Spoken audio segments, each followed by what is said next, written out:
ಗೃಹಲಕ್ಷ್ಮಿ ದುಡ್ಡು ಬರ್ತಾ ಇಲ್ಲ ಅಂತ ಕಾಯ್ತಾ ಇದ್ದ ನಾರಿಯರಿಗೆ ಗುಡ್ ನ್ಯೂಸ್. ನಡು ರಸ್ತೆಯಲ್ಲಿ ಹೊತ್ತಿ ಉರಿದ ಎಲೆಕ್ಟ್ರಿಕ್ ಬಸ್.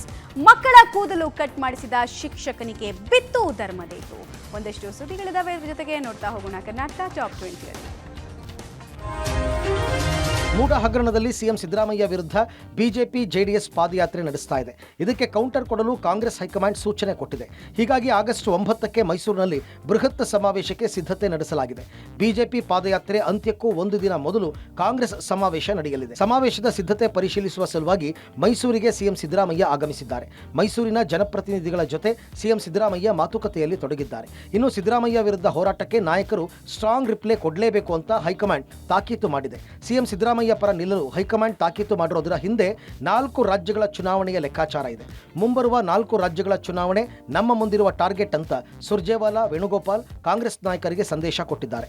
ಮಹಾರಾಷ್ಟ್ರ, ಹರಿಯಾಣ, ಜಾರ್ಖಂಡ್, ದೆಹಲಿ ಚುನಾವಣೆ ಲೆಕ್ಕಾಚಾರ ಹಾಕಿರುವ ಕಾಂಗ್ರೆಸ್ ಹೈಕಮಾಂಡ್ ಕರ್ನಾಟಕದಲ್ಲಿ ಸ್ವಲ್ಪ ಹಿನ್ನಡೆಯಾದರೂ 4 ರಾಜ್ಯಗಳಲ್ಲಿ ಕಾಂಗ್ರೆಸ್ಗೆ ಹಿನ್ನಡೆಯಾಗುತ್ತೆ ಅಂತ ಮುಂದಾಲೋಚನೆಯನ್ನ ಮಾಡಿದೆ. ಹೀಗಾಗಿ ಸಿಎಂ ಸಿದ್ದರಾಮಯ್ಯ ಪರ ಪ್ರಬಲವಾಗಿ ನಿಲ್ಲಿ ಅಂತ ಹೈಕಮಾಂಡ್ ಸಂದೇಶವನ್ನು ಕೊಟ್ಟಿದೆ. ವರಮಹಾಲಕ್ಷ್ಮಿ ಹಬ್ಬ ಸಮೀಪಿಸ್ತಾ ಇದ್ದಂತೆ ಮಹಿಳೆಯರಿಗೆ ರಾಜ್ಯ ಸರ್ಕಾರ ಗುಡ್ ನ್ಯೂಸ್ ನೀಡೋದಕ್ಕೆ ಮುಂದಾಗಿದೆ.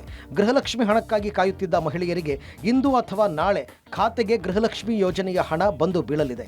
2 ತಿಂಗಳಿಂದ ಹಣ ಬಂದಿಲ್ಲ ಅಂತ ನಿರಾಸೆಯಾಗಿದ್ದ ಮಹಿಳೆಯರಿಗೆ ಖುಷಿಯ ವಿಚಾರ ಇದಾಗಿದ್ದು, ಗೃಹಲಕ್ಷ್ಮಿ ಯೋಜನೆಯ ಜೂನ್ ತಿಂಗಳ ಹಣ ಬಿಡುಗಡೆ ಪ್ರಕ್ರಿಯೆ ಆರಂಭವಾಗಿದೆ. ನಾಳೆಯ ಒಳಗೆ 26.65 ಲಕ್ಷ ಅರ್ಹ ಫಲಾನುಭವಿಗಳಿಗೆ ಜೂನ್ ತಿಂಗಳ ಹಣ ಖಾತೆಗೆ ಬೀಳಲಿದೆ. ಕಳೆದ 2 ತಿಂಗಳಿನಿಂದ ತಾಂತ್ರಿಕ ಸಮಸ್ಯೆಯಿಂದ ಗೃಹಲಕ್ಷ್ಮಿ ಯೋಜನೆಯ ಹಣ ಬಿಡುಗಡೆಯಾಗಿರಲಿಲ್ಲ. ಸದ್ಯ ತಾಂತ್ರಿಕ ಸಮಸ್ಯೆ ಸರಿಪಡಿಸಿದ ಹಿನ್ನೆಲೆಯಲ್ಲಿ ಇಂದು ಅಥವಾ ನಾಳೆ ಗೃಹಲಕ್ಷ್ಮಿ ಯೋಜನೆಯ ಹಣ ಮಹಿಳೆಯರ ಖಾತೆಗೆ ಜಮಾವಣೆ ಮಾಡೋದಕ್ಕೆ ರಾಜ್ಯ ಸರ್ಕಾರ ಪ್ಲಾನ್ ಮಾಡಿದೆ. ಕೆಲವು ತಾಂತ್ರಿಕ ದೋಷದಿಂದ ಜೂನ್ ಮತ್ತು ಜುಲೈ ದುಡ್ಡು ತಮಗೆ ಹಾಕ್ಲಿಕ್ಕೆ ಆಗಿರಲಿಲ್ಲ. ಇವತ್ತಿನಿಂದ ತಮಗೆ ಅಕೌಂಟ್ಗೆ 2 ತಿಂಗಳ ದುಡ್ಡು ಬರ್ತಾ ಇದೆ ಅನ್ನುವಂತ ಮಾತನ್ನ ಹೇಳಲಿಕ್ಕೆ ಬಯಸ್ತೇನೆ. ನಿನ್ನೆ ರಾತ್ರಿ ಜೋರು ಮಳೆ, ರಸ್ತೆಯೆಲ್ಲ ಕೆರೆಯಂತಾಗಿದ್ವು. ಈ ಸಮಯದಲ್ಲಿ ಬೆಂಗಳೂರಿನಲ್ಲಿ ಭಾರಿ ದುರಂತ ತಪ್ಪಿದೆ. ಮಳೆ ನಡುವೆ ಬಿಎಂಟಿಸಿ ಬಸ್ ಹೊತ್ತಿ ಉರಿದಿದ್ದು ಪ್ರಯಾಣಿಕರು ಅಪಾಯದಿಂದ ಪಾರಾಗಿದ್ದಾರೆ. ಭಾರೀ ಮಳೆಯ ಮಧ್ಯೆ ನಾಗವಾರ ಕಡೆಯಿಂದ ಹೆಬ್ಬಾಳದ ಕಡೆಗೆ ಬರ್ತಾ ಇದ್ದ ಬಿಎಂಟಿಸಿ ಬಸ್ ರಸ್ತೆ ಮಧ್ಯದಲ್ಲೇ ನಿಂತಿದೆ. ಎಲೆಕ್ಟ್ರಿಕ್ ಬಸ್ಗೆ ವಿದ್ಯುತ್ ಸಂಪರ್ಕ ಕಡಿತ ಆಗಿ ಬಸ್ ಸ್ಟಾಪ್ ಆಗಿ ಬಸ್ ಹಿಂಬದಿಯಲ್ಲಿ ಹೊಗೆ ಕಾಣಿಸಿಕೊಂಡು ಹೊತ್ತಿ ಉರಿದಿದೆ. ಬಸ್ನಲ್ಲಿದ್ದ 20 ಪ್ರಯಾಣಿಕರು ಅಪಾಯದಿಂದ ಪಾರಾಗಿದ್ದಾರೆ. ಕಳೆದ ತಿಂಗಳು ಅನಿಲ್ ಕುಂಬ್ಳೆ ರಸ್ತೆ ಬಳಿ ಬಿಎಂಟಿಸಿ ಬಸ್ ಒಂದು ಹೊತ್ತಿ ಉರಿದಿತ್ತು. ಅದು ಮಾಸುವ ಮುನ್ನವೇ ಈ ಘಟನೆ ಸಂಭವಿಸಿದೆ. ಬಸ್ಗೆ ಬೆಂಕಿ ಹೊತ್ತಿಕೊಳ್ಳಲು ಕಾರಣ ಏನು ಅನ್ನೋದನ್ನ ಪತ್ತೆ ಮಾಡಲು ಬಿಎಂಟಿಸಿ ಟೆಕ್ನಿಕಲ್ ಟೀಮ್ ಮುಂದಾಗಿದೆ. ಇನ್ನು ಇದಕ್ಕೆ ಸಾರಿಗೆ ಸಚಿವರು ಕೂಡ ಆತಂಕವನ್ನ ವ್ಯಕ್ತಪಡಿಸಿದ್ದಾರೆ. ಘಟನೆಯ ಬಗ್ಗೆ ವರದಿ ಕೇಳಿದ್ದಾರೆ. ಗದಗ್ನಲ್ಲಿ ಸ್ಕೂಲ್ ಮಕ್ಕಳ ಹೇರ್ ಕಟ್ ಮಾಡಿದ್ದ ಕಂಪ್ಯೂಟರ್ ಶಿಕ್ಷಕನಿಗೆ ಗ್ರಾಮಸ್ಥರು ಧರ್ಮದೇಟು ಕೊಟ್ಟಿದ್ದಾರೆ. ಗದಗನ ಬೆಟಗೇರಿ ಸೇಂಟ್ ಮೇರೀಸ್ ಹಿರಿಯ ಪ್ರಾಥಮಿಕ ಶಾಲೆಯಲ್ಲಿ ಈ ಘಟನೆ ನಡೆದಿದೆ. ಶಾಲೆಯ 6 ಮಕ್ಕಳಿಗೆ ಶಿಕ್ಷಕ ಬಿನೋಯ್ ಹೇರ್ ಕಟ್ ಮಾಡಿದ್ದ. ಈ ವೇಳೆ ವಿದ್ಯಾರ್ಥಿ ಹಣೆಗೆ ಗಾಯ ಆಗಿದ್ದು, ಶಿಕ್ಷಕ ಬಿನೋಯ್ ವರ್ತನೆಗೆ ಪೋಷಕರು ಆಕ್ರೋಶವನ್ನ ವ್ಯಕ್ತಪಡಿಸಿದ್ದಾರೆ. ಸ್ಥಳಕ್ಕೆ ಆಗಮಿಸಿದ ಕ್ಷೇತ್ರ ಶಿಕ್ಷಣಾಧಿಕಾರಿ RS ಬುರುಡಿ ಸಮ್ಮುಖದಲ್ಲೇ ಗ್ರಾಮಸ್ಥರು ಶಿಕ್ಷಕನಿಗೆ ಧರ್ಮದೇಟು ಕೊಟ್ಟಿದ್ದಾರೆ. ಬಿನೋಯ್ ವಜಾಗೊಳಿಸುವಂತೆ ವಿದ್ಯಾರ್ಥಿಗಳು ಆಗ್ರಹಿಸಿದ್ದಾರೆ. ದುರ್ವರ್ತನೆ ತೋರಿದ ಶಿಕ್ಷಕನ ಬಗ್ಗೆ ವರದಿ ಪಡೆದ ಬಿಇಒ ಮೇಲಾಧಿಕಾರಿಗಳಿಗೆ ವರದಿ ನೀಡಿ ಮುಂದಿನ ಕ್ರಮ ಅಂತ ಹೇಳಿದ್ದಾರೆ. ಮೋಸ ಹೋಗುವವರು ಇರೋವರೆಗೂ ಮೋಸ ಮಾಡೋರು ಇದ್ದೇ ಇರ್ತಾರೆ ಅನ್ನೋ ಮಾತಿದೆ. ಆ ಮಾತಿನಂತೆ ಇಲ್ಲಿ ಯುವತಿಯೊಬ್ಬಳು ಸಿನಿಮಾದಲ್ಲಿ ನಟಿಸಬೇಕು ಅನ್ನೋ ಆಸೆಗೆ ಮೋಸಗಾರನನ್ನ ನಂಬಿ ಹಣ ಕಳೆದುಕೊಂಡಿದ್ದಾರೆ. ಯುವತಿಗೆ ತಮಿಳು ಸಿನಿಮಾದಲ್ಲಿ ಚಾನ್ಸ್ ಕೊಡಿಸುವುದಾಗಿ ನಂಬಿಸಿ ಲಕ್ಷಾಂತರ ರೂಪಾಯಿ ವಂಚನೆ ಮಾಡಿರುವ ಘಟನೆ ಬೆಂಗಳೂರಿನಲ್ಲಿ ನಡೆದಿದೆ. ತಮಿಳು ಸಿನಿಮಾ ಹಂಟರ್ನಲ್ಲಿ ಅವಕಾಶ ಕೊಡಿಸುವುದಾಗಿ ನಂಬಿಸಿ ಯುವತಿಯನ್ನ ವಂಚಿಸಲಾಗಿದೆ. ಈ ಘಟನೆ ಸಂಬಂಧ ಕೋಣನಕುಂಟೆ ಪೊಲೀಸ್ ಠಾಣೆಯಲ್ಲಿ ದೂರು ದಾಖಲಾಗಿದೆ. ಕನ್ನಡದ ಯುವತಿ ಸಿನಿಮಾದಲ್ಲಿ ನಟಿಸೋದಕ್ಕೆ ಅವಕಾಶಕ್ಕಾಗಿ ಕಾಯ್ತಾ ಇದ್ರು.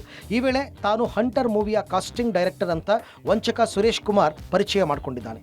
ಬಳಿಕ ಸಿನಿಮಾದಲ್ಲಿ ಚಾನ್ಸ್ ಕೊಡಿಸುವುದಾಗಿ ಹಲವು ಕಾರಣಗಳನ್ನು ನೀಡಿ ಹಂತ ಹಂತವಾಗಿ 1.7 ಲಕ್ಷ ಪಡೆದಿದ್ದಾನೆ.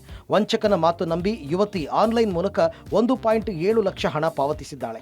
ಹಣ ಪಾವತಿಸಿದ ಬಳಿಕ ಯುವತಿಗೆ ಅನುಮಾನ ಬಂದು ಕ್ರಾಸ್ ಚೆಕ್ ಮಾಡಿದ್ದಾಳೆ. ಈ ವೇಳೆ ತಾನು ಮೋಸ ಹೋಗಿರುವ ವಿಚಾರ ಬಯಲಾಗಿದೆ.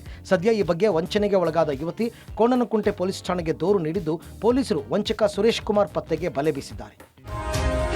ಟಾಕ್ಸಿಕ್ ಸಿನಿಮಾದಲ್ಲಿ ಬ್ಯುಸಿಯಾಗಿರುವ ನಟ ಯಶ್ ಇವತ್ತು ದಕ್ಷಿಣ ಕನ್ನಡ ಜಿಲ್ಲೆಯ ಶ್ರೀ ಕ್ಷೇತ್ರ ಧರ್ಮಸ್ಥಳಕ್ಕೆ ಭೇಟಿ ಕೊಟ್ಟರು. ಪತ್ನಿ ರಾಧಿಕಾ ಪಂಡಿತ್, ಮಕ್ಕಳಾದ ಐರಾ ಹಾಗೂ ಯಥರ್ವ ಜೊತೆಗೆ ಧರ್ಮಸ್ಥಳ ಶ್ರೀ ಮಂಜುನಾಥನ ದರ್ಶನ ಪಡೆದಿದ್ದಾರೆ. ಮಂಜುನಾಥನಿಗೆ ವಿಶೇಷ ಪೂಜೆ ಸಲ್ಲಿಸಿ ಯಶಸ್ಸಿಗಾಗಿ ಪ್ರಾರ್ಥನೆ ಸಲ್ಲಿಸಿದ್ರು. ಇದಕ್ಕೂ ಮುನ್ನ ಉಜಿರೆಯ ಸೂರ್ಯ ಶ್ರೀ ಸದಾಶಿವರುದ್ರ ದೇವಸ್ಥಾನಕ್ಕೆ ಭೇಟಿ ನೀಡಿದ್ದ ನಟ ಯಶ್ ದಂಪತಿ ಮಣ್ಣಿನ ಮೂರ್ತಿಯ ಹರಕೆಯನ್ನ ತೀರಿಸಿದ್ದಾರೆ. ಕುಟುಂಬದ ಮಣ್ಣಿನ ಮೂರ್ತಿ ಹಾಗೂ ಮಣ್ಣಿನ ಫಿಲ್ಮ್ ರೀಲ್ನ ಹರಕೆಯನ್ನ ಸಲ್ಲಿಸಿದ್ದಾರೆ. ನಟ ಯಶ್ಗೆ ಟಾಕ್ಸಿಕ್ ಸಿನಿಮಾ ನಿರ್ದೇಶಕ ವೆಂಕಟ್ ಕೂಡ ಸಾಥ್ ಕೊಟ್ರು.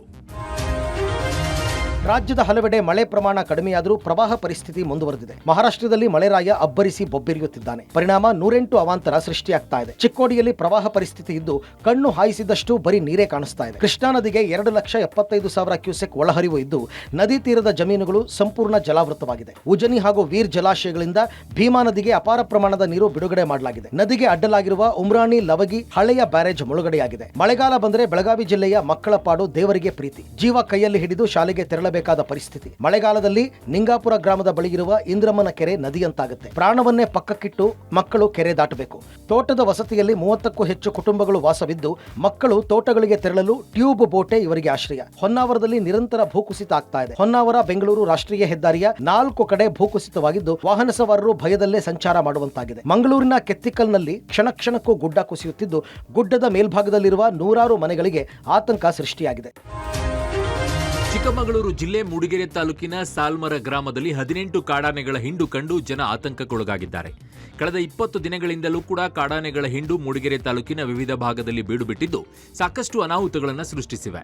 ಮೂಡಿಗೆರೆ ತಾಲೂಕಿನ ಗ್ರಾಮೀಣ ಹಲವು ಗ್ರಾಮಗಳಲ್ಲಿ ಕಾಫಿ ತೋಟಗಳನ್ನು ನಾಶ ಮಾಡಿರೋ ಕಾಡಾನೆಗಳ ಗುಂಪು ಒಂದು ಹಳ್ಳಿಯಿಂದ ಮತ್ತೊಂದು ಹಳ್ಳಿಗೆ ದಾಂಗುಡಿ ಇಡ್ತಾ ಇವೆ. ಚಾಮರಾಜನಗರ ಜಿಲ್ಲೆಯ ಕೊಳ್ಳೇಗಾಲ ತಾಲೂಕಿನ ಭರಚುಕ್ಕಿಯಲ್ಲೂ ಕೂಡ ಕಾಡಾನೆಗಳ ಉಪಟಳ ಜೋರಾಗಿದೆ. ಪರಂಗಿ, ಟೊಮ್ಯಾಟೊ, ಬೀನ್ಸ್ ಬೆಳೆ ಹಾನಿ ಮಾಡಿದ್ದು ಮನೆ ಮುಂದೆ ನಿಲ್ಲಿಸಿದ್ದ ಆಟೋ ಜಖಂಗೊಳಿಸಿದೆ. ಮಂಡ್ಯ ನಗರಕ್ಕೂ ಎಂಟ್ರಿ ಕೊಟ್ಟ ಕಾಡಾನೆಗಳು ನಿನ್ನೆ ರಾತ್ರಿ ಮಂಡ್ಯ ಸಿಟಿಯಲ್ಲಿ ರೌಂಡ್ಸ್ ಹಾಕಿವೆ. ಕಲ್ಲಹಳ್ಳಿ, ವಿವಿ ನಗರ ಭಾಗದಲ್ಲಿ ಆನೆ ಸಂಚಾರ ನಡೆಸಿದ್ದು ನಿವಾಸಿಗಳು ಶಾಕ್ಗೆ ಒಳಗಾಗಿದ್ದಾರೆ. ಶಿವಮೊಗ್ಗ ಜಿಲ್ಲೆ ಭದ್ರಾವತಿ ತಾಲೂಕಿನ ತಿಮ್ಲಾಪುರ ಕ್ಯಾಂಪ್ ಗ್ರಾಮಕ್ಕೆ ಕರಡಿ ಎಂಟ್ರಿ ಕೊಟ್ಟಿದೆ. ಕರಡಿಯ ಚಲನವಲನ ಸಿಸಿ ಕ್ಯಾಮೆರಾದಲ್ಲಿ ಸೆರೆಯಾಗಿದೆ.